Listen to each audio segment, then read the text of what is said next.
आज सर्व आदि दल के राष्ट्रीय अध्यक्ष अरुण पन्नालाल ने जगदलपुर में एक पत्रकार वार्ता लेकर विधानसभा चुनाव में सर्व आदि दल के प्रदर्शन को लेकर के चर्चा की। उन्होंने बताया कि पार्टी के द्वारा बेहतरीन प्रदर्शन किया गया है और कई विधानसभा सीट ऐसी हैं जहां भारतीय जनता पार्टी को सिर्फ सर्व आदि दल के प्रत्याशियों की वजह से ही जीत मिली है। उन्होंने आंकड़ों के जरिए स्पष्ट किया कि सर्व आदि दल ने इस चुनाव में बेहतरीन प्रदर्शन किया है। राजनीतिक दल सर्व आदि दल ने छत्तीसगढ़ विधानसभा 2023 के चुनाव में 11 सीटों पर अपने उम्मीदवार उतारे थे। पार्टी को पंजीयन 16 अक्टूबर को मिला था। इस वजह से इनके पास काफी कम समय था, जिसमें इन्होंने बेहतर प्रदर्शन करते हुए 1,14,286 वोट प्रभावित किया। पत्रकार वार्ता लेकर के सर्व आदि दल के राष्ट्रीय अध्यक्ष अरुण पन्नालाल ने कहा कि 3 सीटों पर सिर्फ सर्व आदि दल के कारण ही भारतीय जनता पार्टी ने विजय हासिल की है। उन्होंने कहा कि ईसाई समाज लामबंद हो रहा है।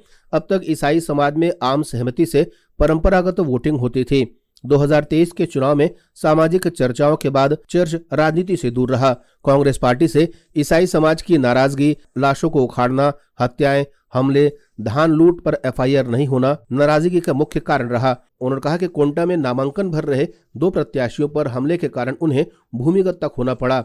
आज उन्होंने इस आशय की जानकारी देते हुए एक पत्रकार वार्ता ली और बताया कि आने वाले लोकसभा चुनाव में वे 11 सीटों पर अपने प्रत्याशी खड़े करेंगे। वहीं उन्होंने पत्रकार वार्ता के बाद सर्व आदि दल के विभिन्न पदाधिकारियों के साथ मिलकर पूरे कार्यों की समीक्षा की कि विधानसभा चुनाव में कहां कैसी परिस्थितियां रही और उसके कैसे परिणाम देखने को मिले हैं। इस दौरान आगामी प्रशिक्षण के बारे में भी जानकारियां दी गई। हमारा पार्टी को आगे बढ़ाना है।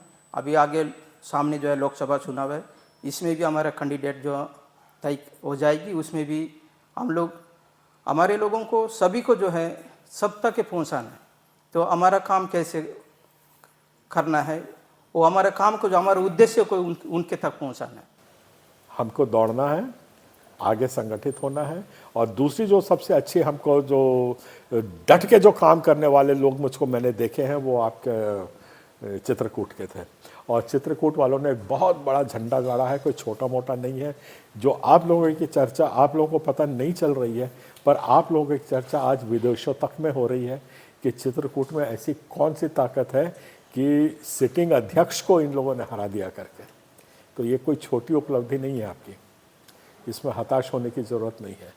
और उससे बड़ा जो हमको अचीवमेंट मिला है वो कांकेर से मिला है, जहाँ पे कांकेर में ठीक है बहुत शांति से काम हुआ और सबसे ज़्यादा श्रेय आज मिला है तो कांकेर जिला को मिला है।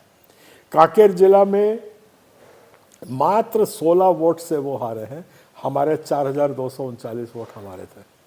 तो आज ये सब कहीं सिग्नल पहुंच गया। और शारदा जी को भी धन्यवाद देता हूँ कि इनके यहाँ तो बीजेपी वाले भी आए थे, धन्यवाद भी दे के गए इनको, कहते बहन आप लोग नहीं होते तो आज हम लोग नहीं जीतते यहाँ पे करके। नेता को क्या चाहिए? वोट। तो हम लोग सबको भी नया नया है, अच्छा मिल के गाँव में जैसा ऐसा भी नहीं है। हम जब भी इधर कुछ परेशानी जाता है हम भी इनको फ़ोन करते हैं, ये ऊपर अधिकारी लोग को बात करते हैं, हमको भी इनको मजबूत बनाना। अच्छा प्रयास रहा और राजनीतिक विषयों पर पहले से ही आप लोगों को उत्साहित करते रहे हैं। और समाज हमारा काफ़ी बड़ा है, थोड़ा मंथन करने की आवश्यकता है कि हमारे समाज का एक बड़ा वर्ग क्यों हमारे साथ नहीं आ रहा है, क्या कारण है, क्यों लोग राजनीतिक आवश्यकताओं को नहीं समझ पा रहे हैं।